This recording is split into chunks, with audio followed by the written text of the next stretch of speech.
The college football experience, FCS playoffs, Army, Navy, and coaching carousel reaction show on the Sports Gambling Podcast Network is brought to you by Underdog Fantasy. Yes, Underdog is hooking up new customers. Play just $5, get $100 in bonus funds when you sign up with our promo code. That is TCE SGPN. So do that, and remember, as always, folks, to let it ride. This is Mike Leach, head football coach at Mississippi State, and you're listening to SGPN. Let it ride.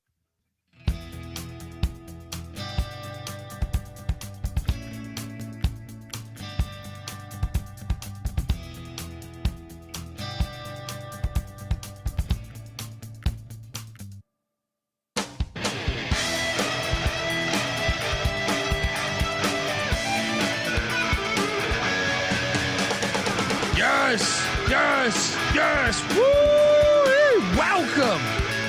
Welcome to the college football experience. Army, Navy, FCS playoffs, and more reaction show and coaching carousel. The coaching carousel has been going batshit crazy. We haven't had a chance to talk about any of it. YouTube.com/the college experience. Jump on over there, hit that like and subscribe button because we got things rolling here. If you're wondering who the hell you're listening to, that's fair. My name is Colby Swigga, Database Dan, aka Pick Dundee. That's not a pick. This is a pick. He was raised in the land down under, where a man thinks on his feet, speaks with his fists, and lives by his wits. When Dundee happened, he was a superstar. I smoke and I drink, and I don't have stress, and I'm healthy. Very healthy. Very healthy. Anytime you're watching Army Navy, I mean, that game fucking delivered. That might have been the best game of the whole fucking season. Well, I guess it depends who you ask. Like this fella right here. I am joined by my co-host. He is also the host of the college basketball experience, which is going to be going live after this. Give it up for Farmer Staffer at Austin P with the Governors, South Carolina with the Gamecocks, and West Virginia with the Mountaineers. Ryan McIntyre, aka Monetline Mac. What's up, man? What's up, man? Yes, FCS, Army, Navy, football's right. Let's go. Mac tonight. Come on, make it Mac tonight.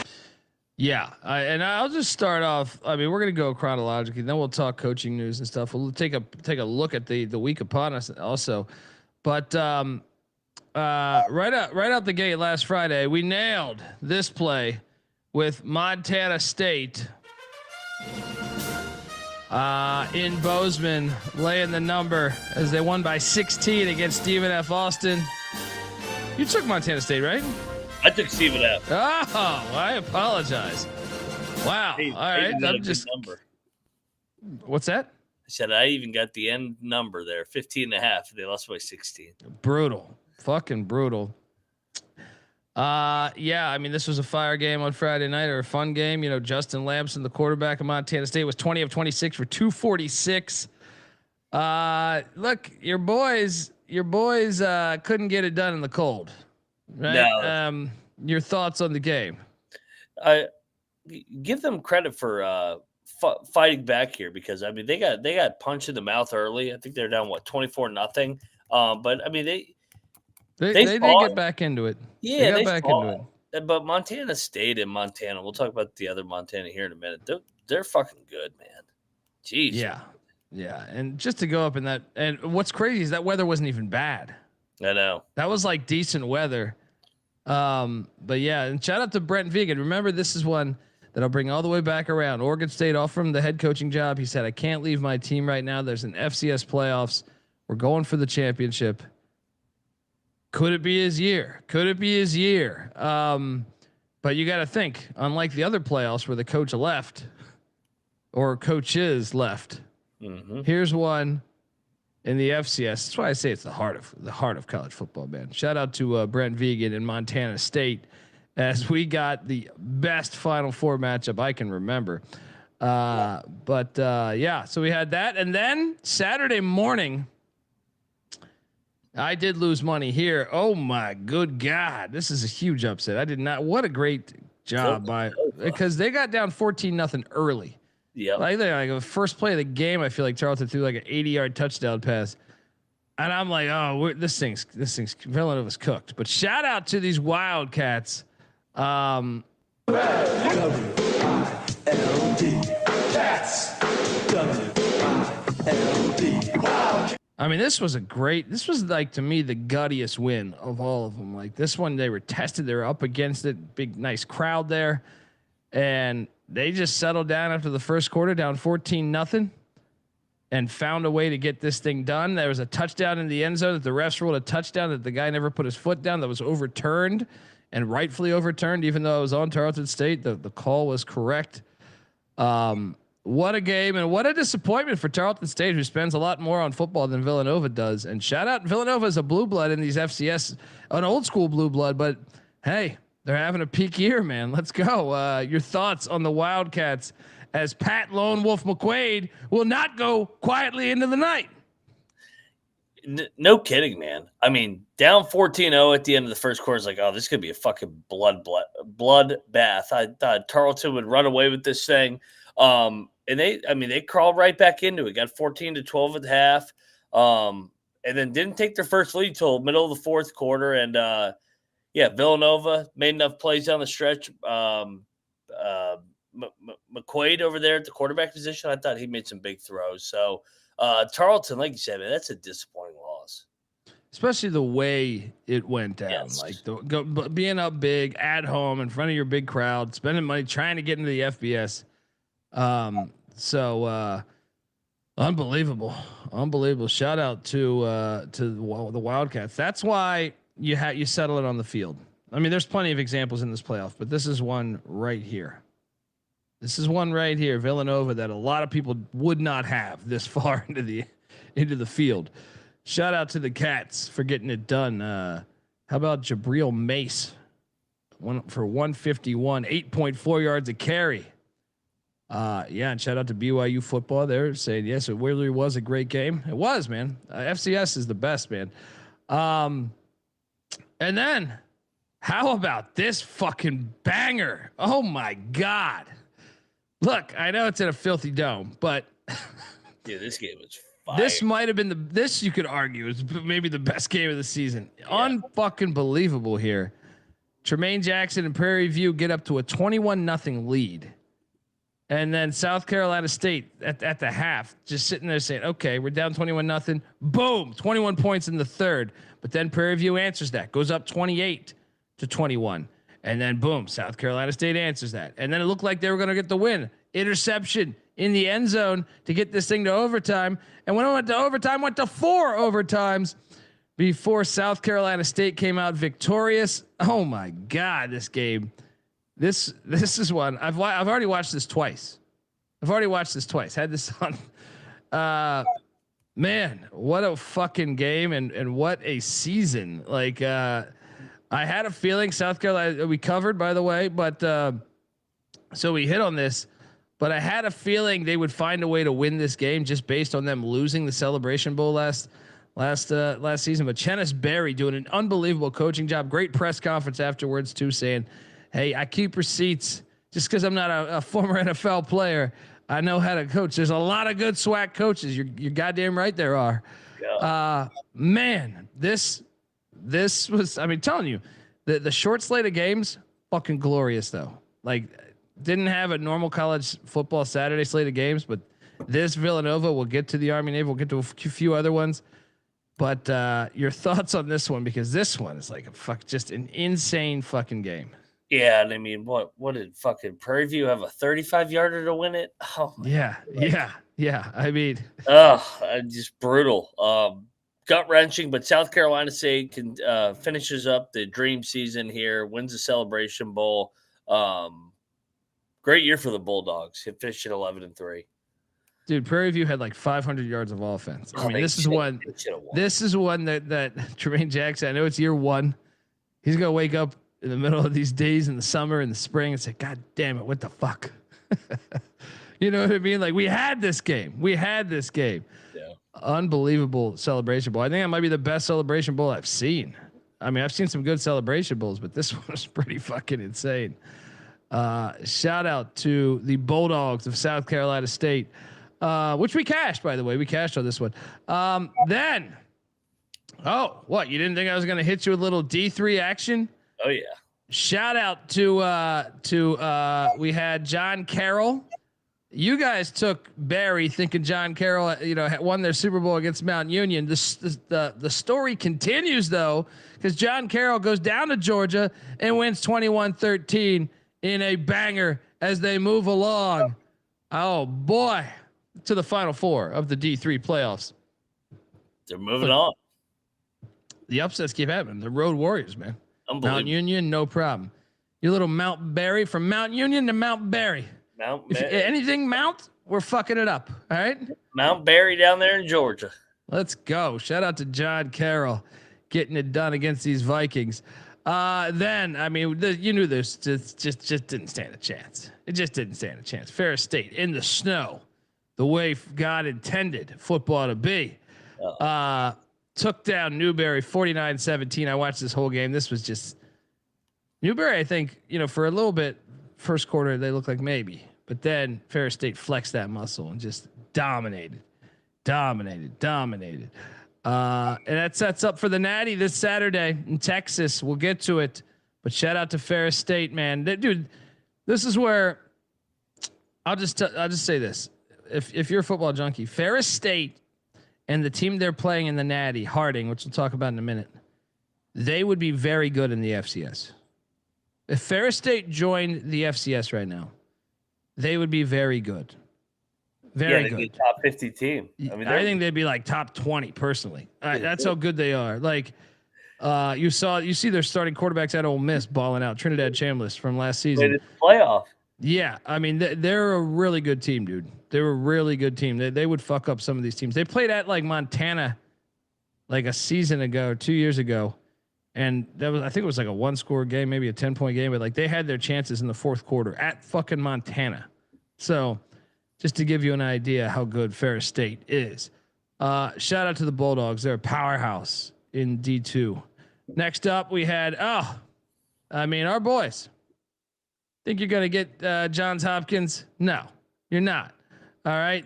Susquehanna only scored 10 points, 40-10. Domination, buddy. Domination. Yeah, we don't need to really talk about this besides just rivalry game and domination. And I watched it. It was beautiful. All right. Hopkins representing the DMV. Let's go. That sets up there in the Final Four again. Back-to-back years. Oh, yeah. John Hopkins, man, they're more than a lacrosse school. Let's go. Let's go. And then North Central, you did not stand a chance as North Central dominated. I am saying Bethel. Good season, Bethel. I know you were good last year too. 35-21 in the snow there in Naperville. Shout out to North Central. They're a wagon. You got to think with Mountain Union out, they're the team to beat, but we'll see. They move to the Final Four of the D3 playoffs. And then in a fucking blizzard, if you didn't see the highlights of this game, dude, great game. Defensive stand by Grandview, batting the ball down on 4th down as they prevail 17-10 to the NAIA championships. This game was awesome. I put the link. I tweeted this shit out from the TC account. Anyone who wanted to watch this, I put that link out there for all the good fans. This was fire. Here. And we got a rematch in the NAIA Natty from a season ago because Keiser, Permanente, and Fort Lauderdale. This game was ridiculous. The Yotes went down like 9-0 College of Idaho down there and they traveled to Fort Lauderdale. And then they scored they were up at like double digits at halftime. And you're thinking, damn, College of Idaho's doing it. No, not so fast. Keiser in the second half dominated. And they prevail, and it sets up a rematch of the Natty from a season ago this Saturday. Buckle up, folks. Then your boys, Wisconsin River Falls. Dude, your boys are serious, man. They're rolling along here. I mean, the way they beat Chapman a couple weeks ago, 58-7. Then they stuck it to St. John's, Minnesota, 42-14. Then, Wheaton, 46-21. They're just in fuck you mode. Now they take on Johns Hopkins. So we'll see. We'll see how that goes. But huge win there. Shout out to River Falls for rolling along. That was in the snow also. It was great. Next up, we had Harding cuts down. This was the lock of the century. All right, I know stack of the morning think Kutztown thought Kutztown was going to be able. Harding just went there and done fucked them up. You think the final end up like 49-20? 49-27. They got some garbage points late. But this offense, the flex mode is alive and well. And Harding, we got a rematch of that Natty from 2 years ago. Harding and Ferris State, man. So let's go. Road Warriors going into Kutztown and sticking it to them. And then this one here in the FCS, the Montana Grizzlies. This one was surprising because they ended up taking the points to South Dakota. I did not think it would go like this. I thought Montana would win the game. I did not think they'd put up 52 points against South Dakota. But man, Bobby Hawk and these Grizzlies are rolling. Thoughts on this one, buddy, as they dominated. Did you get eyes on this one? I did, man. I obviously it was not on the volume because it was happening while Army Navy was going on. But I mean, Jesus Christ! I mean, they choked out South Dakota, and South Dakota was coming off to the 40 plus win on the road at Mercer. So Montana continues to roll here, man. And it sets up what's going to be a fun weekend here with both Montanas here. Yeah. Dude, they're good. Yeah, that's a good team. Yeah. I mean, dude, I'm super excited for this week, dude. Oh, yeah. Like, there's a pep in the step. Let me tell you. Shout out to Bobby Hawk. I know at times a couple of years ago, I think he was on the hot seat, even though he won at Washington one of those years. Doing a damn good job with the Grizz. Then let's get to it. The elephant in the room, Mac. If you're a first-time listener, you may not know, but Mac is a diehard Army football fan. We had the money line. You had it in a parlay with Army basketball, which hit on Friday night.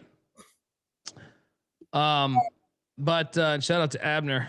Yeah, I'm sorry, buddy. I told you. I mean, but you're a Navy guy, man, right? Shout out to you because Abner's a Navy guy, if memory serves me correct. I took the points. I took the money line. I took the under. 2 of the 3 hit, but the money line was right there. This game was fantastic. I mean, was anybody disappointed in watching this fucking game? Yeah. This game fucking delivered, man. I loved this watch. I actually have it on the TV right here, right now, the replay. Your thoughts on just the experience? I know you're at a party for this. Yeah. Russia, a friend of the program, does an Army Navy party every year because his birthday is like this week. So he does like a birthday party / Army Navy party. And we all get together and we just pound beers and have a good time watching America's Game of the Year. So, dude, that's as gut-wrenching an Army loss that I can remember recently. Just with going up 16-7, going into the fourth quarter, Navy keeps fighting with Horvath and company, but it was just the bounces that went Navy's way. I mean, Navy's going in to take the lead. Quarterback sneak, he fumbles it. Army has a scoop. He doesn't even need to scoop and score. Just dive on it. He tries to run the cardinal rule in football. Yeah. And then the next, all right. So it's all right. 3rd and goal at the 10. They sack Horvath and Horvath, it would have been a loss of 20. They would have had to kick the field goal. Somehow Horvath does not hit the ground so that they're able to go for it on 4th and goal at the 8-yard line. They convert. And then at the end of the game, fucking Horvath fumbles it on 3rd and my God. 5. And then re-catches it. Goes up to him. He goes over there. He fumbles again. Oh, wait, he's down. It was meant to be for Navy. They got every bounce. They got all the breaks in this game. Fantastic game. Evenly matched game. Army, I don't know if they choked the game away. They didn't get the bounces. I think that's the best way to describe it. Fun game as it always is. And I don't know how you don't like this game. You probably just don't like life if you don't like Army Navy. I mean, this game was, I think it might be my favorite game of the year. Jerry Davis, I don't know, like, Shout out to Jerry Davis, friend of the program here. Navy should have won by no margin. Way. Did you really think so? I mean, I can tell you this. I don't think the over should have hit because Army only had 202 yards. Navy only had 272 yards. Mainly when you have games like that, I would say you probably aren't going to have a lot of points. With no one getting 300 yards. I don't agree that Navy should have won the game. I thought Navy got lucky as fuck to win the game. Yeah, I mean, there was moments where I thought they were like the first drive, I think, where it looked like, wow, they're just much better. And then Army put the brakes on that, stopping them on that fourth down. I think it was the second drive of the game, maybe the third drive of the game. Yeah, I mean, it depends how you look at it. I guess Army was 5 of 12 on third and fourth down. Navy was 13 of 20. So I mean, if you look at it like that, you're saying, well, Navy, I guess, kind of was. They did outgain them by 70 yards also, but I don't know. They passed with the same amount of numbers. It was pretty close. I don't know that. I don't know. There was a point where I thought Army was dominating the game. There was a point where I thought Navy was dominating the game. So, yeah, just an awesome fucking game, man. My favorite game of the season, I think. Just the fucking ball, just so many key little plays here and there, was just bananas there. Sad the money line didn't hit. Troy, shout out to Troy Tuning. He was telling us that you had a chance to buy out of your parlay at plus 700. I did at halftime. Or no, it's the beginning of the fourth quarter. It was. He's like, I was like, oh man, I could always win $1,000 on this. I go, I'm not doing it.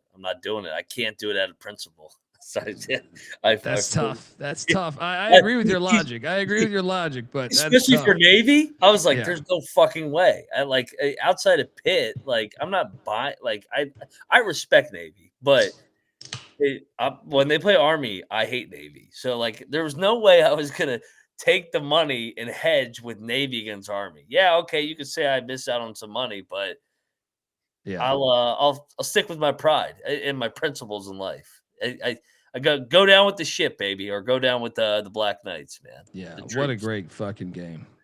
Top 5 game of the season for sure. Yeah, great game. And then we had. Well, I took this one. I don't think you guys did. They keep rolling. They're a road warrior, these Redbirds are. 3 straight road FCS playoff wins. Hey, let's not put the games on the field, though, Mac. Right? Let's not. You shouldn't even have a big playoff. You never know what could happen, right? You never know what you just all the chalk will win. All the chalk will win every year, right? Right? All the chalk will win. It's impossible. Why even play the games? Like a team like Illinois State shouldn't be in there. No. Boom. Illinois State. They go down to Hammond, Louisiana, win the first matchup. Then they go as a 24.5 point dog to the Fargo Dome, take down North Dakota State. Then they continue their dominance on the road in Davis, California, knocking off UC Davis 42-31. I mean, and it sets up, they play Villanova. So you're going to have one surprise team at least in the Natty. Mm-hmm. That is why you play the games on the field. They'll fight anybody who thinks that the FBS should have 8 teams or 4 teams or 12 teams. You need more. You need more because you never know who's playing the best football. And you just never know, like the schedule imbalance. It's just fucking insane. So, what a fucking story that's coming out of Normal, Illinois here. Your thoughts on this one, buddy? I mean, this really is. And now you got the Montanas and then you got the 2 Cinderellas, Illinois State versus Villanova. One of those 2 is guaranteed to be in the Natty here, Villanova or Illinois State.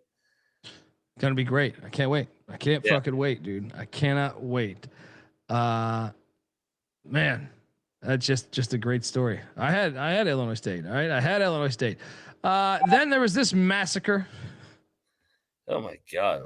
Who would have thought that Boise would have more opt-outs than Washington? I know. I saw that. That was shocking to me. This was just an absolute fucking bloodbath. After there was a nice kick return to start the game by Boise, like 60 yards.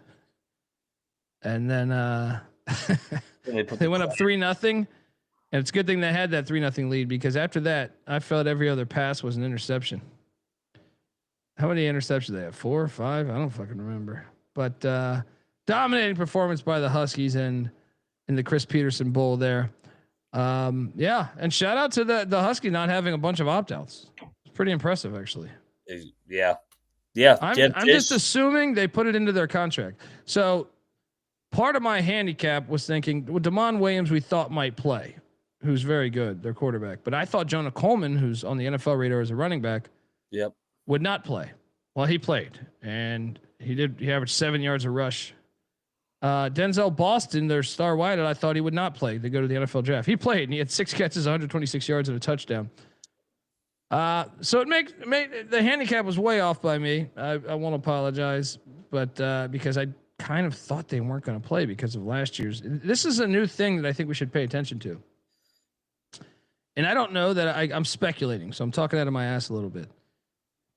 But I was listening to someone else say that, well, now they have the bowl tie-ins to their NIL. That if that's huge, if that's accurate, that makes the bowl games a lot better. You know what I mean? And it makes, because I was kind of forecasting that they would have. I thought their corner and linebacker would be out too. Do we know that for sure? Yeah, I like I said, I'm speculating here. I don't know that that's the case with Jonah Coleman, but I heard that there's some cases where it is tied in to their NIL. It should be. They should have to finish the fucking year. I don't understand this whole bowl opt-out shit. Yeah, Jerry, once again to repeat, I don't know that that's exactly what happened with Jonah Coleman or Denzel Boston, but why else would they? Yeah, true. You know what I mean? The way that everything had been going over the past couple of years, those guys played, and I didn't think they were going to play. So it is the way it should be. I mean, you're fucking alive once. Play football, you fucking losers. Yeah. Boise really had a tough season this year, man. Yeah, down year. And I don't want to say Danielson's not a good coach, but you just wonder, did they hit lightning in a bottle last year when he got the interim gig with Genty? Now with the Raiders having the Heisman type year, so we'll see. We'll see with Boise next year. Big year for him. Yeah. You see how many people were at this game? Yeah, 5. I kept saying to Rush, I was like, why the fuck are these games in these bullshit domes? Like, this is awful. Like, there's 5 people at this game. Well, even funnier was I forget who tweeted me. Shout out to whoever tweeted me or DM me. They had a holder holding the kickoff because the announcers were saying it's so windy. It's so windy in there. Fucking trash ass stadium. Rocco Miller was at this game actually. Shout out to Rocco. The Huskies won. He's a Washington guy, man. He's going wherever that shit is. He hit me up. I was like, well, enjoy. You're 1 of 10. All right.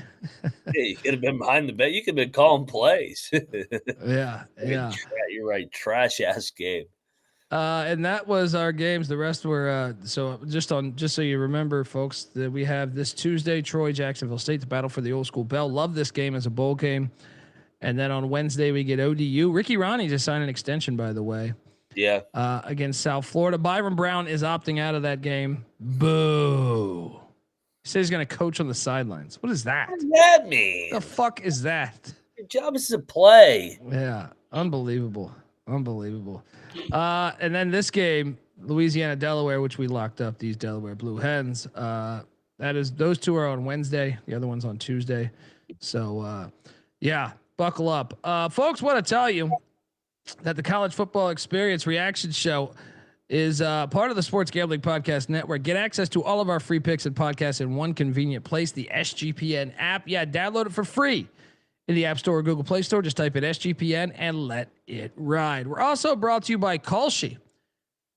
We just partnered up with Kalshi, a real money prediction market, legal in all 50 states. Yes, all 50 states. You could trade tons of markets in sports, including NFL, college hoops, college football, NBA, NHL, and more. And plus, you could even trade props like first touchdown props. I mean, they got a ton of shit you can bet. You can trade over there. A bunch of markets, politics, entertainment, hell, even the weather. So new Kalshi customers get $20 when you use the promo code SGPN. That's KALSHI, Kalshi. Promo code SGPN. We're also brought to you by Underdog Fantasy. Yes, Underdog is your home for pickup entries where you can win up to 5,000 times the amount of money you enter. Underdog's got a brand new offer for new customers as well. Play $5, get $100 in bonus funds when you sign up with our promo code. That is TCESGPN. So do that and let it ride. Oh yeah. All right, now let's load up today's stuff, because first I want to take a look at the week in front of us. I touched on the bowl games here. So just to remind folks, we kind of went through those. Tuesday, you get Troy, Jacksonville State. Wednesday, Old Dominion, South Florida, followed by Louisiana and Delaware. And then on Thursday, you get Missouri State and Arkansas State, little regionality border battle. And we're going to cover these on the Wednesday pick show. But then Friday, all day, Kennesaw State, Western Michigan, early in the morning in Myrtle Beach. Then Memphis, NC State. And then the CFP, Alabama, Oklahoma. And then the 3 playoff games on Saturday, Miami A&M, Tulane, Ole Miss, JMU, and Oregon. It's coming. Great week of football. But when you add in what else we have besides that, like say this matchup Saturday, I fucked this up, by the way, because I thought this would be the first game kicked. This is not the case. So Saturday, this is a little bit, because of the time zone differences between the Philadelphia and Montana.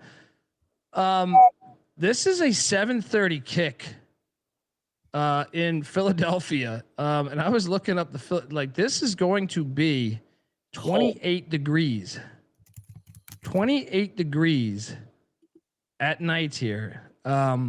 Should be fire. There's a chance. I mean, if this rain that's predicted on Sunday comes a little early, there might be a shot at that. Rain or snow. Obviously there'll be snow, I think, but shocked at that, man. Shocked at that, to say the least. And I don't want to get your pick yet. I'll save it for a Wednesday show. But a pretty awesome matchup. I was surprised. So you're going to have this going on while the JMU Oregon game's going on. Pretty fire. But earlier in the day, and this one, they're calling for snow. Dude, they fucked this up. This should have been like the prime time 10 o'clock game. Well, in Philly, though. You mean 10 a.m., you mean? No. 10 p.m., the Montanas. Yes. But now we have this game in the snow. They're calling for, let me see what I was just looking at this about an hour ago. They are calling for a good amount of snow, I think. Yeah, this should not be a day game. It's still going to be great though in the snow. What were they calling for? I looked at this earlier. I forget. I think they're calling for like 6 to 8 inches or some shit like that. 4 to 6 inches, something like that. This is to me like one of the best rivalries, and the fact we get it twice, and the fact that Montana State won at Montana by 3 on a big fumble. Just on November 22nd. Now we get the rematch. This is on ABC. Oh yeah, buddy, this is better than our playoffs. I know. Throwing this one in there while we have what time? What I'm gonna see. This is at 4:00. So we are going up against. What is the game at 4:00? Ole Miss Tulane. Yeah, this is better. It's a better game than Ole Miss Tulane. Yeah. So you get Miami, Texas A&M. You go into you get both Tulane, Ole Miss, and this at the same time, and then JMU, Oregon, and Villanova, Illinois State at the same time. Fucking incredible. What should have happened is they should have played the 3 games of the college football playoff at 12, 3:30, 7, and had this kickoff at fucking 10. I agree. That would have been awesome too. Oh, a late night Pac-12 after dark window with the Montanas. Are you kidding me? Oh, they fucked this up. See, and a lot of people wanted this to happen next week, or I'm sorry, not next week, but early January in Nashville for the national championship. Have the Brawl of the Wild. I like it better on campus. Yeah. I like it better on campus. I think this is the best we could have possibly done here. Dude, I just can't wait. I can't wait. This is the best game of the whole weekend, dude. Yeah. I mean, I don't know. I just feel like we're just, and then when you add in the rest of what we have, in Fort Worth, Texas, we got an NAIA Natty going on. What time is this shit at again? This might be on Sunday. I feel like they were doing it on Sunday for a little bit. But this is a rematch of the Natty a year ago. This is what I'm saying. This fucking Saturday is incredible. Is this? I'm assuming this is still Saturday. They move these fucking things around. What is? Wait, this is on. What day is the 20th? Friday? No, it's Saturday. Saturday at 1 p.m. 1 p.m. You got this action going on. All right, you got your options, folks. Then, to me, this is incredible right here. McKinney, Texas. Harding, Ferris State, a rematch of the D2 Natty. This game is fire. This game is going on at 4:00, man. So you got, we're in for a fucking treat. At 4:00, we get what? The Brawl? This Tulane Ole Miss? Are you kidding me? Yep. Oh my God. We'll get our picks out on the Wednesday show, just letting you know. Then we get John Carroll, a little Ohio, Illinois matchup against North Central. This game, I believe I want to say this is a noon one though. I just went by, they haven't released it yet. I think it's going to be noon. Or it might be 1 p.m. actually, because Illinois, excited for this as well. And then you get this Saturday as well. Haven't released the time yet. Wisconsin River Falls and Johns Hopkins, in Baltimore there. Cannot wait for this action, Mac. Give me, but adding in our playoffs, what out of the 4-team 12 playoff invitational, what is the game you want to see most? The Montanas. No. Out of the 4-team, the 12-team invitational in the FBS. In this? Yeah.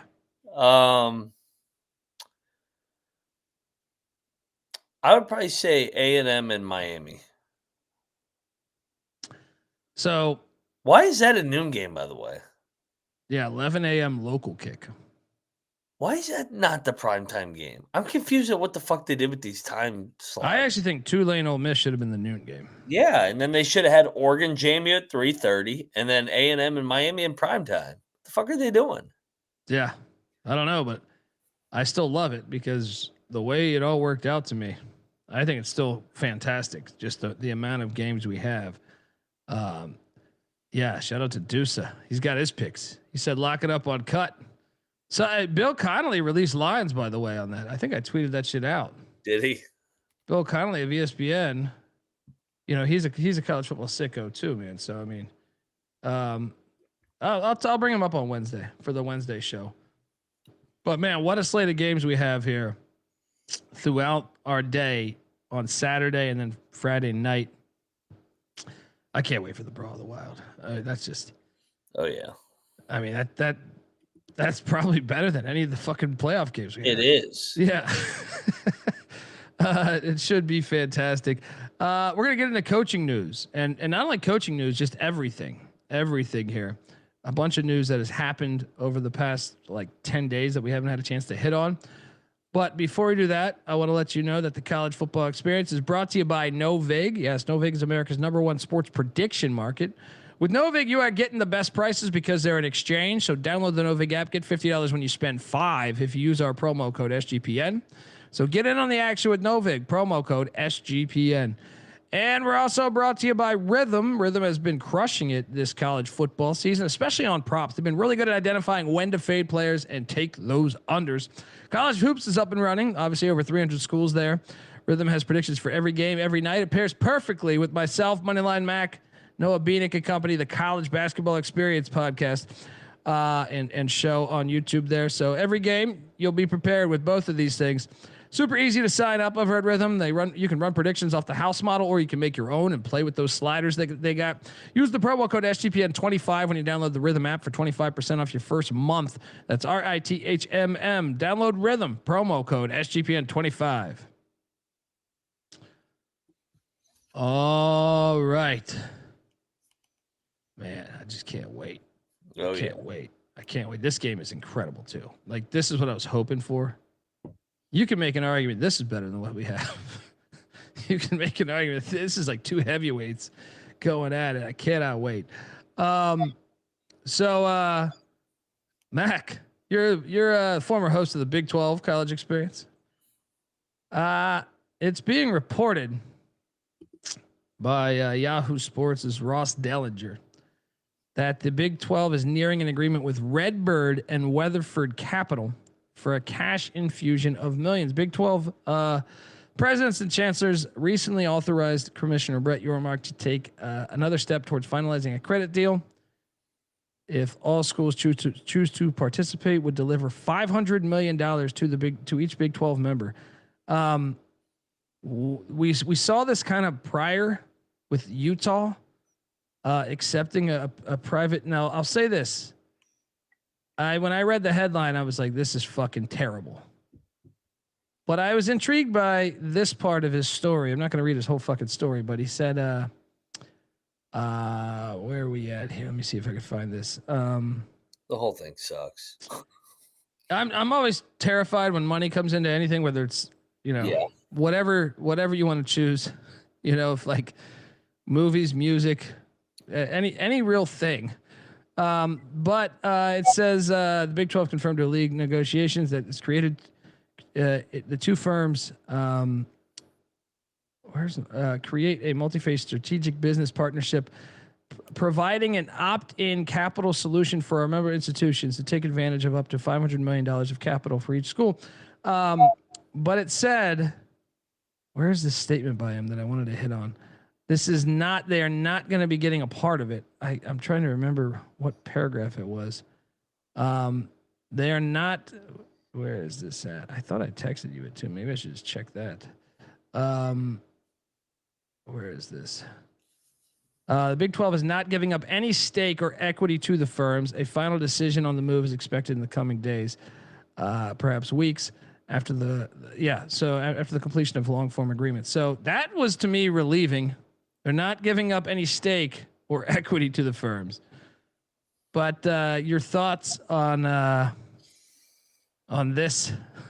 It does suck, right? Yeah, it does suck. It feels too early though to really know. But yeah, I'm not a fan of it. Not a fan of any private equity. So, screams Yormark. I mean, it's right up his alley. Yeah, I mean the Big Ten almost did it. Jeff Sharp say this is the next step to ruining college football. Yeah. Well, you still have FCS D2 D3 NAIA. You got a defense system. 5 years ago, like you just say the word private equity in college football, everybody'd be like, "What the fuck are you talking about?" Like it's just. Yeah, you can blame I believe you can blame the Texas Longhorns. Yep. For all of this. Yeah, they suck. Yeah, I believe they are all the reason for all of this, with their Longhorn Network shit. Speaking of Big 12, there was news in the past 2 weeks since we have done a show. I mean, we did a show, but we didn't want to talk about every coach that was hired. But Kansas State hires their former quarterback and former offensive coordinator Colin Klein, who was currently Texas A&M's offensive coordinator. Mac, your thoughts of him returning home?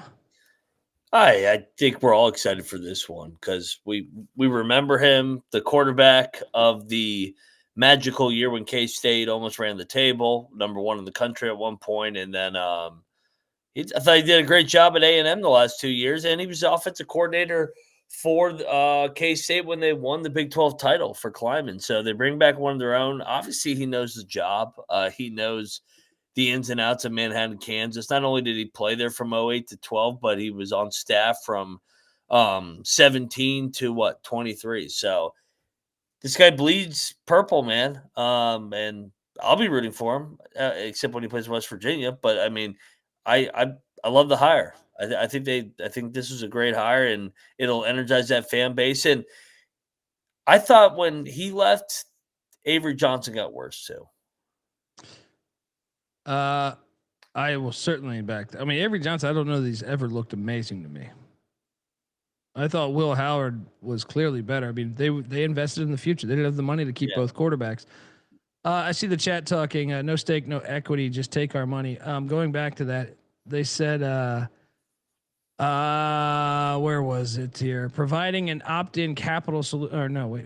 Redbird will also work with the conference to identify complementary investment opportunities inside and outside of the college athletics ecosystem that will create the revenue streams and long-term assets for whatever that is. Anyway, yeah, Colin Klein though, I like it too. I just love like having one of your own be your guy. You know what I mean? Mm-hmm. Great quarterback there. Played under Bill Snyder. Other news: their defensive coordinator Joe Klanderman. I guess he wasn't going to be welcomed. He's a good DC too. I remember what was he at Minnesota before that? Was that somewhere before that? He is Baylor's new DC. Interesting hire there, but Aranda not fired. They're bringing him back. Joe Klanderman there, new DC of Baylor. I guess I kind of like it. You? Yeah. I mean, their defense was terrible last year. Baylor's. Yeah. Oh God, it was. Yeah, I'm intrigued because comes over there. Is it a 1-year deal? Because Aranda's clearly on the hot seat. Maybe he gets the interim gig. Who knows? I mean, that is an interesting angle. But yeah, interesting that. And then their DB's coach, who I know who played at Texas and played for the Detroit Lions, Van Malone is Hampton's new head coach. Van Malone, hey Pirates, going out there getting a Chris Kleiman guy. I like it. It's like Norfolk State, you got your NFL guy. All right, Battle of the Bay, Norfolk State, Hampton. We're gonna go get Van Malone. Guy's been coaching for a minute. I'm intrigued. I'm intrigued because I think those K-State coaches have been good over the years, man. I know it's like he's never been a head coach, so it's really hard to project. But what do you think? Well, and he also you look at his track record. He worked for Leach for 1 year at Mississippi State. He worked for Gundy at Oklahoma State, and so he's been around the block here with some of his experiences. So, veteran guy gets finally his crack at one of these lower programs. Yeah. All of the K-State staff sticking to the Big 12. Yeah, right after the private equity deal was announced, I projected this. I said, dude, he's gone. No way. He was on I was surprised he hadn't already announced it. And I was thinking maybe he's thinking about coming back the next year. And then it was like, yeah, they just accepted this private equity deal. It's like, okay, he's going to retire. And sure enough, within 36 hours, Kyle Whittingham, he will coach the bowl game. But he is retiring, and then interim head coach, coach in waiting, Morgan Scalley's taken over as the new head coach of the Utah Utes. Your thoughts on all of this, man? Yeah, so we need to do a segment on Whittingham just in the offseason at one point, just with what he was able to do there for 20 years. I mean, turning Utah, or continuing the Urban Meyer momentum. He goes 177-88. He wins the Pac-12 multiple times. He won the Mountain West multiple times. He's a football guy, man. How can you not like this guy? And he has been at Utah since 1994. Yep, and been the head coach since 05 when Urban left. So this guy took Utah definitely to the next level. They elevated their program, and now Scalley will get an opportunity because Scalley kind of did what Whittingham did. He's been with the program since 2007, or actually 2001 when you go back to his playing career. He played. He was a GA, safeties coach, special teams coach, DC. So this guy, they're going to try and continue the continuity here with Scalley coming on. I kind of like it. I kind of think it can work. There, I think it can. Yeah, because it's a different gig. Yeah, and now they got this money coming in. Mm-hmm. Say what you want about it, but shout out to Kyle Whittingham though, big fan. Oh, love Whittingham. He was a 1 seed in our coaching ranking Royal Rumble episode. So now I don't know who the fuck's going to be a 1 seed. Might be Morgan Scalley. Could be. Right? Look at this guy. Yeah. Shout out to the Utes. So staying in the Big 12. How about Colorado taking Sacramento State's head coach for 1 year, Brennan Marion, as the offensive coordinator? He's the inventor of the go-go offense there. He was at. This is very interesting, and my first thought when I saw this, Sean Lewis. No, my first thought was he might be the next head coach. So, because I mean, the guy I think is qualified to be a head coach. I thought he did a decent job in year one at Sac State. And I know he can bring in talent. So I'm intrigued to see how this works with the Buffs. I kind of like it. I think this is, where I was always on the fence with Shermer. Yeah. NFL. You know what I mean? This one, I actually think might be kind of innovating. Yeah. Blaze Diamond says he'll take over in Prime Leagues. That's the thought I had too. Could be. That's the thought I had too when I saw that. Shout out to Brennan Marion for joining Buff Nation. Matt Campbell to Penn State. We haven't had a chance to address it. We got to talk about this one here because this one hurt. For a Big 12 guy, just seeing Matt Campbell go to Penn State, or elaborate, because this is a guy that born in Ohio. He played for Pitt and Mount Union. Yeah. So he's very familiar with that part of the country. I think a little annoyed that he ended up going to Penn State because Penn State was so fucking arrogant during this coaching search, and I think they got lucky that they ended up with Matt Campbell. I think I would have put him at the top of my list right from the get-go. So I don't know what took so long, but I mean, Matt Campbell's a hell of a football coach. 72-55 at Iowa State. He took over that fucking program, and they were in the goddamn gutter. They were horrible. Gets him to 2 Big 12 championship games, a couple BCS bowls, and he was great at Toledo. So, yeah, he's going to be great at Penn State. He's just what they need. Interested to see what he does at the quarterback position here. Let me ask you a question. Do you think Matt Campbell's a better head coach than James Franklin? I do, yeah. I think they're on the same level. I think I've just seen him. Iowa State was so bad when he got there. So was Vandy when Franklin went there. Yeah, I mean, there are similarities. I just think that Iowa State is more prepared in big games compared to Vanderbilt. Compared to what Penn State was the last couple of years. When Iowa State would lose big games, it was never because they were unprepared. They just didn't have the Jimmies and Joes to beat Texas or Oklahoma, in my opinion. Yeah, I'm curious though. I have him on the same level. I mean, I don't think you could have got one better than Franklin. That's not a diss to Matt Campbell. I'm a big Matt Campbell fan, but I just kind of think he's very similar to James Franklin. Could be. If anything, I think Franklin's a way better recruiter than Campbell too. Yeah. Well, that's where I think Campbell's a better X and O guy. Yeah. Should be interesting to see. I mean, I like the hire though. I'll tell you this: I like it more than Sataki. Sataki at BYU, I actually think I wouldn't have liked that much. I didn't think it fit. A weird fit. So I think it's kind of a blessing in disguise that happened for Penn State. So shout out to Matt Campbell. So Iowa State then turned to Jimmy Rogers, who was at Washington State for a year. I just want to talk about this. Jimmy Rogers, I'm a fan of this hire, by the way. I think it'll work. I think it's a really good coaching hire. But I just laugh at the Wazoo fans that I feel sorry for Wazoo, but his press conference from a year ago, talking about how loyal he is. He goes, there's a reason why it took me forever to leave South Dakota State. I was there. He says it in the press conference. I forget what number he says. He goes, I was there 12 years, 8 years, something like that. I had offers. I stayed because I'm loyal. Well, 12 months later, here you are. Yeah. At Iowa State. Can't blame him though. That's what's crazy. And to Matt Campbell's credit, because to me, Washington State historically is a way better job than Iowa State. Yep. But because of the cards they were dealt recently, Iowa State's propelled itself to a better job than Washington State, which is quite fascinating. I like the hire, dude. Say what you want about the guy's loyalty comments, but I think this is a really good hire. I think it's actually one of the better ones that I've seen so far. Yeah, and I mean, he's got somewhere geographical success already. Winning a Natty at South Dakota State right there, close to Iowa State. So 33-9 as a head coach in 3 years. He can coach, man. He's a good hire. Yeah, very good hire. So then Washington State turned to Kirby Moore.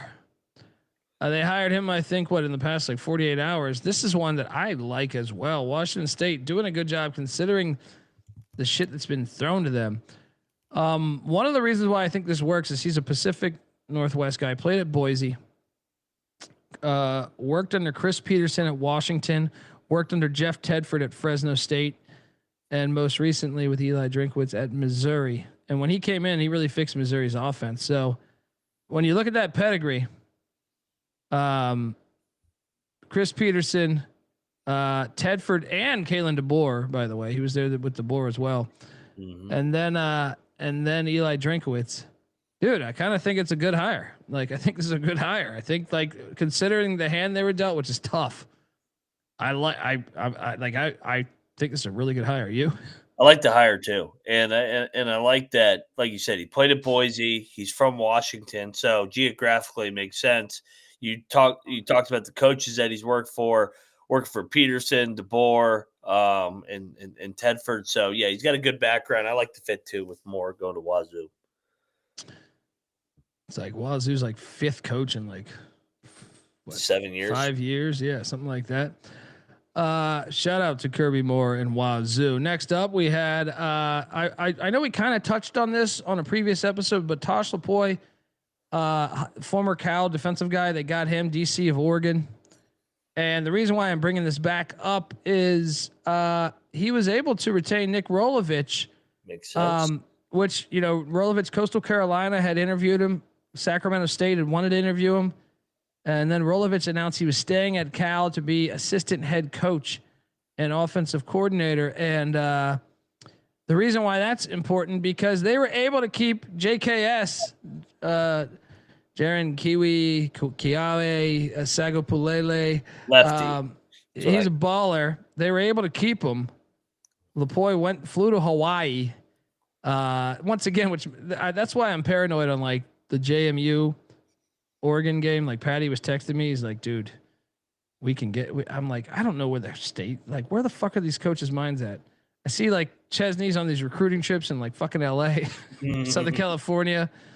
Lapoy's out on Hawaii bringing in this guy. It's I don't know, man.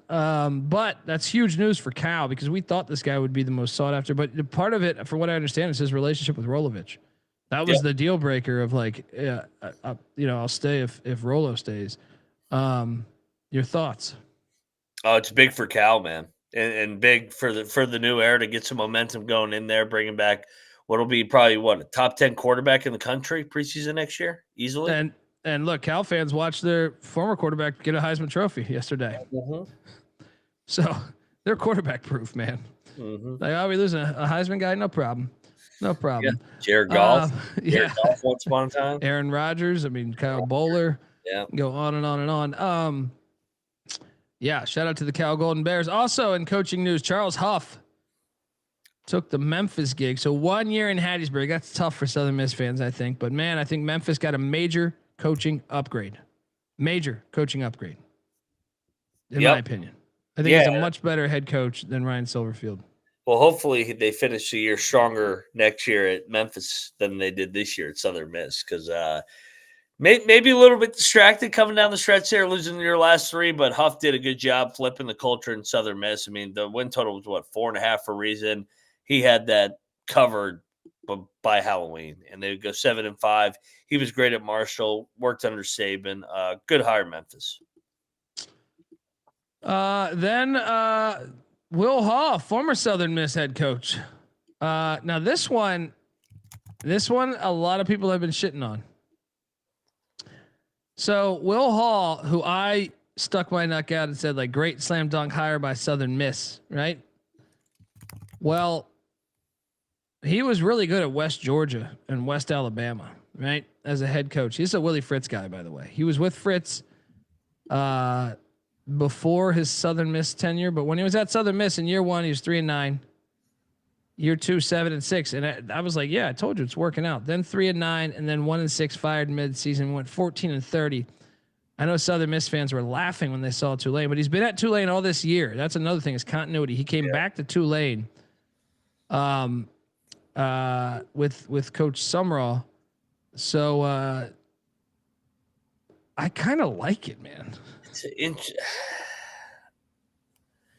I don't know, man. He hasn't proven it in the portal area yet, so we'll see. This is a wait and see. Maybe it's just a coach that rocks a suit, a shirt and tie, that has me just sold that this will work. But he's a Willie Fritz guy. Dude, I honestly think like part of what happened at Southern Miss was his quarterbacks kept getting out for the year. Like, I feel like he was building something and it just didn't work after his quarterbacks. They were starting Frank Gore Jr. at quarterback. He was just running Wildcat.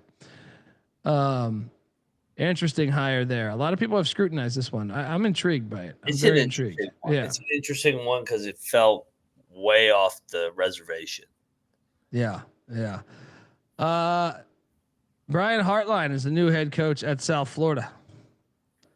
Coming in from Ohio State as their offensive coordinator. Your thoughts on the boys in Tampa getting Brian Hartline? Is this one going to be pumped up and fluffed up more than it should be by the national media? Why do I think Hartline's going to be a good coach? I don't know. It's really hard to tell because the Ohio State talent is so high. Yeah, he's not getting like South Florida. It's like, I mean, he might know his shit. I mean, I remember he played wide out for Ohio State. He's been hustling for a while, but I just have no idea. Now, South Florida will be one of the most talented teams by default in the AAC. So there's that. But I tell you, I do like his new defensive coordinator because he stole him from ECU, and that was one thing I loved about our defense, our team last year was our defense. I thought was pretty good. Josh Aldridge leaves East Carolina to join Hartline as the DC of South Florida. Your thoughts? I mean, I think that was like, to me, I was like, damn it, I wanted to retain Aldridge. Yeah. Are you surprised he went in league? Or was I think South Florida's got a bunch of money coming in. They're building that stadium on campus. So I kind of thought, damn it. Shout out to Josh Aldridge, though, for a solid year in Greenville. Then we had staying in the AAC, Alex Mortensen hired as the head coach, son of Chris Mortensen, the Mort Report, rest in peace. What are they doing? Dude, did you see who their finalists were? No. Skip Holtz. They took Mortensen over Skip Holtz. I didn't see Skip Holtz was involved. I can't believe one of the finalists in this gig. I was shocked too. I mean, yeah, UAB dumpster fire once again. Like, I don't get this hire at all. I mean, I think he's shown that he's better than Dilfer in that quick little run, but I don't know what that's really saying. 5-7. I mean, like, yeah, no, thank you.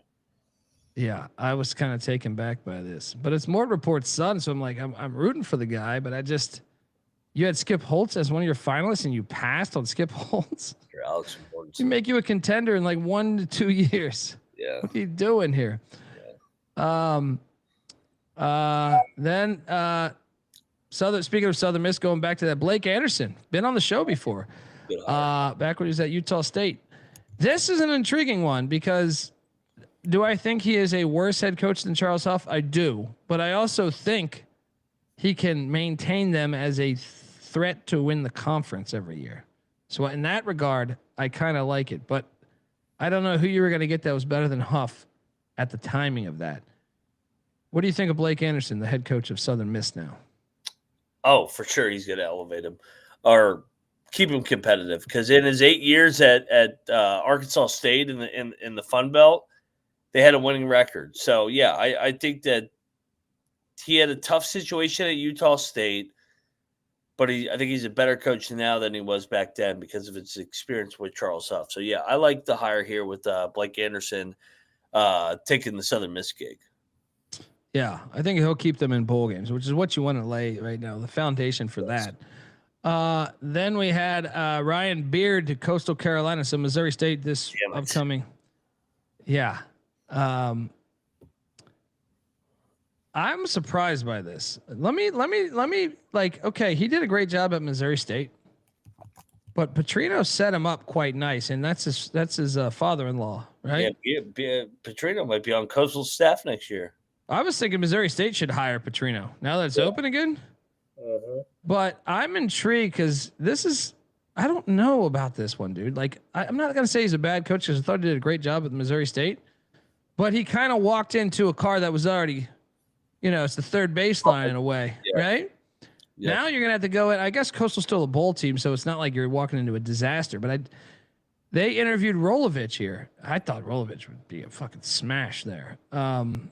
They also were looking at the Miami OC. I'm drawing a blank on his name right now. The Miami Hurricanes OC. Man. Anyway, I thought I was surprised. Is this a much better gig than Missouri State? I think so. I think the Sun Belt is significantly better than the Conference USA. Yeah. And I just think Coastal's also easier to recruit to. That's fair. Yeah, at the beach, yeah. Scattered ass, man. Staying in the Sun Belt, Billy Napier to JMU. We haven't had a chance to talk about it, but interesting. Very interesting, right? Very interesting. I was a little surprised they went this route, but he's a really good recruiter, and they have money. Two good things that help. I think it will work. Every coach at JMU over the past 5 coaches has worked, so it'll work, I think. But your thoughts?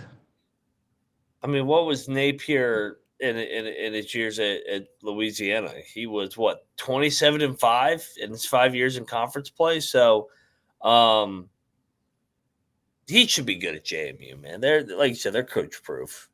I thought they would go to FCS guys, so this was a little interesting that they're going with the fired Power 5 guy here.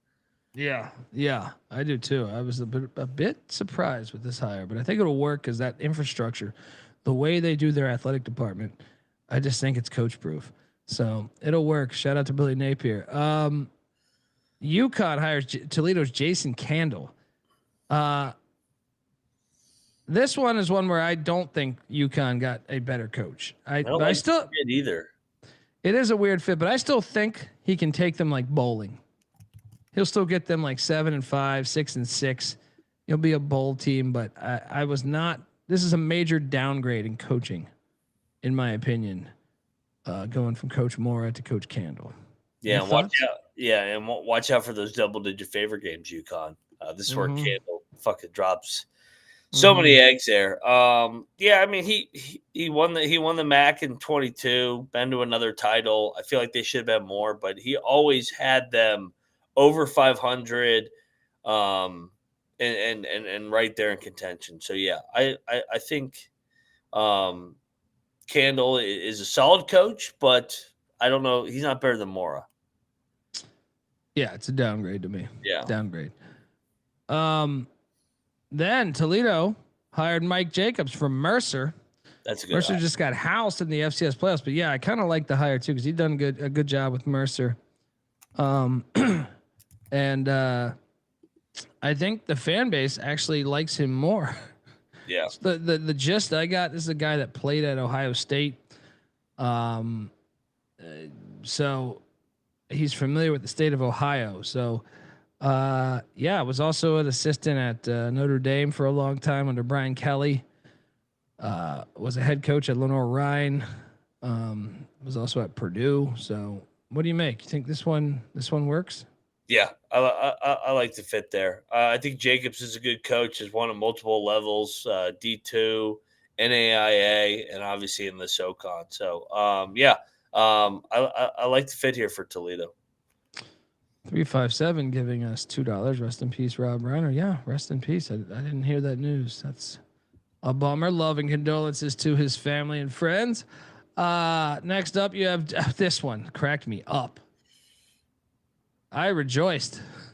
ECU's offensive coordinator John Baker David heads to Ole Miss, where he was previously an offensive analyst under Lane Kiffin. Mm-hmm. I mean, I guess the shoe fits, but I'm glad to see him out of Greenville. I am glad. When did you go to LSU? Yeah, I don't know. Because LSU, yeah, I mean, that's a good point. But he's familiar with Pete Golding, so yeah, I think that's probably the logic there. Florida also hired Buster Faulkner. This is a great hire, dude. At the offensive coordinator spot. I'm starting to be sold on the Summerall era in Gainesville because I think Faulkner's a really good OC. Really like this hire. Georgia Tech, obviously, I heard they're looking at Chip Kelly. Georgia Tech is, but saw that. Man, I think this is like a home run for John Summerall. What do you think? Yeah. So what do we think? The Gators will be more physical this upcoming year. More physical and just super creative. I love this. So they're very creative offensively. Shout out to Buster Faulkner going to the Gators. Tennessee hired defensive coordinator Jim Knowles from Penn State. Interesting to me. Didn't think this would happen. Yeah, I think Knowles is a little bit overrated. We saw what happened to Ohio State's defense when he left. Yeah. And now Penn State. I mean, Franklin gets fired. I don't know how good Knowles is. He had a great year at Oklahoma State one year. He did. I still wonder. Like a decade ago, though. Yeah, I mean, so the guy they fired, Tim Banks, was named co-DC at Auburn. Him and DJ Durkin will be the DCs at Auburn under Alex Gonna go to the Go Lash. I thought Banks did a decent job. It was a tough year this year, but other years I thought he was doing a decent job. Agreed. Yeah. I just want to shout out Kevin Callahan Auto Parts, Monmouth's head coach for 33 fucking seasons. Great. And they got robbed, by the way. They should have been in the FCS playoffs. Had the number one offense in the FCS. They got robbed on selection Saturday, whatever the fuck it was, selection Sunday. I thought Monmouth had played their way in to the FCS playoffs, but he is stepping down as head coach. I'm sure this is probably, you see all these old school coaches just being just like, I'm out of this shit. I'm out. Callahan is out. He's going to stay with the program to some type of role, but Monmouth now sticking with Jeff Gallo, who is currently on the staff, will be the new head coach of the Monmouth Hawks. And we're going to deep sea dive real quick because Sanford hired John Glass from Clemson here. Yeah. I know Dabo was very fond of John Glass, but interesting hire there as Sanford's been a good program over the years. And Clemson didn't have the greatest years, but Glass was previously a head coach at Jacksonville State. So, or I think he was an assistant head coach at Jacksonville State and then became a head coach after that. I kind of like it. Regionality, right? Yeah. And I'm getting the guy from Clemson to take over Sanford. I think it's good. We'll see how it works, but I mean, I like the hire on the surface. Yeah. Also, this was shocking. Penn University, the Quakers, now that the Ivies allowed in the FCS playoffs, or they've accepted the FCS playoffs, Penn took New Hampshire's sitting head coach. I know. I did not see this coming. That is fucking shocking. Rick Santos, the new head coach of Penn. Yeah, they got money in the Ivies. Are they starting to pay attention to football a little bit more? This kind of shows it. Yeah. That was very shocking. If you follow FCS over the years, New Hampshire's been a very good program. So taken back by this one here. Mercer hired Joel Taylor from West Georgia. This is another one. He was previously on the staff at Mercer. I kind of like this one too. West Georgia's been coming up, I think, playing good ball. Remember we highlighted them on the FCS show. I think this one's going to work, dude. I do too. I like Joel Taylor. I like his team. So like I think Mercer is going to continue the momentum. I know it ended badly, but I thought they had a hell of a year, and I think that they continue the continuity here. And West Georgia was really chippy, I thought, for being such a new team to the FCS. Yep. Yeah. It's going to work. Yeah, they completely overachieved. How about Tim Skipper, UCLA interim head coach, getting the job at Cal Poly for the Mustangs? This is a guy who was at Fresno, took Fresno to a bowl game in a tough scenario. Then a year later, he kind of reminds me of Josh Eilert, your boy. Yeah. Where he just keeps getting interim gigs. Well, now he's the head coach at Cal Poly. They got a bunch of money. John Madden left him, I think it was $35 million or some shit. Built a new, built a new part of the stadium with the Madden Center. I'm intrigued by this one, man. He did a good job, I thought. Yeah. Yeah, I mean, everybody likes the pretty boy that didn't get retained at UCLA. Skipper was the guy that fucking coached the team when UCLA won a couple games. So, yeah, Skipper, he's getting a couple raw deals from the interim standpoint, but I think he's ready to go here for Cal Poly. Yeah, I like this one. It's going to be intriguing. I don't know that they should have fired Wolf, but, I mean, I probably would have gave him another year, but I think Skipper's an upgrade there. at Cal Poly. Then how about this one? Chris Fisk, hired by Portland State. This guy did an unbelievable job at Central Washington. I'm intrigued. I am intrigued because he kicked ass at Central Washington in the D2 ranks. Regionality. Portland State used to be a power back in the day with Mouse Davis back in the late 70s, early 80s. Maybe they can get back there with Chris Fisk as the new head coach at Portland State. I mean, regionality, right? You got to kind of like it, right? Yes. And it could be another guy keep on your radar 2-3 years down the road. Maybe he gets a job in the Conference USA or the Wazoo, for all you know, the way coaches leave there. Shit. Yep. Shout out to Portland State. And then we want to touch on the Sharon Moorfire. We talked about this, but Kalen DeBoer made a statement today that he has not even considered the Michigan job. Yeah. Who the fuck are they going to go with? They're in such a weird spot. Jed Fish. It's got to be, right? I'm just trying to think like, that if DeBoer, do you believe Kalen DeBoer? I think I heard that Kalen DeBoer's wife is a Michigan grad. I don't believe any of these fucking coaches. I think they're all full of shit. I mean, I could see Fish because he is a Michigan guy himself too, as well. But he also has had great success with different quarterbacks, whether it was Fafita at Arizona, Williams here at Washington, and his record with Belichick as well. So maybe that's what they want for Underwood. Could be a perfect marriage if they get Fish here with Underwood going into his sophomore year, if they can keep him. I want John Harbaugh there, man. I know it's not going to happen, but that would be fire. That would be fire. Also, other Big Ten news, Maryland. Mike Locksley was retained to come back another year. Malik Washington staying. I did not think this would happen. Why are you staying? I was surprised at this news, but Malik Washington, their star freshman quarterback, announced he will be back at Maryland next year. All right. Did not see this one coming. We'll see. We'll see. We shall. So these are the openings, by the way, left. Missouri State. Come on. Bobby Petrino's your guy. So on the left, you got the FBS, Missouri State and Michigan, the only two open ones right now. On the right, you got the FCS ones, which will keep you updated on. Sac State, the big one that wants to be in the FBS, got a lot of money. Florida A&M, wasn't that long ago they won a Celebration Bowl. New Hampshire's been a great program over the years. Albany, a couple of years ago, was solid. Tough year, losing Gaddishow.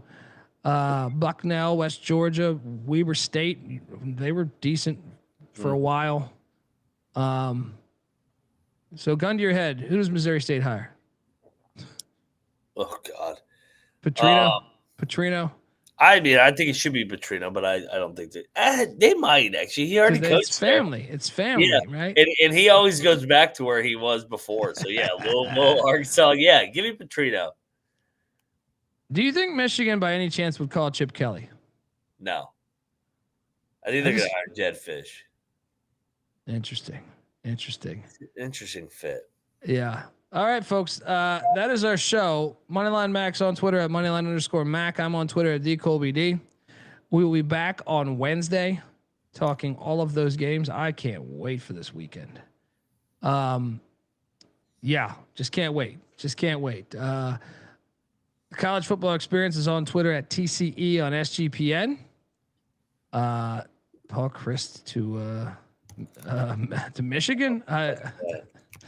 Yeah, I don't know. They're in a tough spot. I'm trying to think who else Missouri State could hire that would be a home run off the top of my head.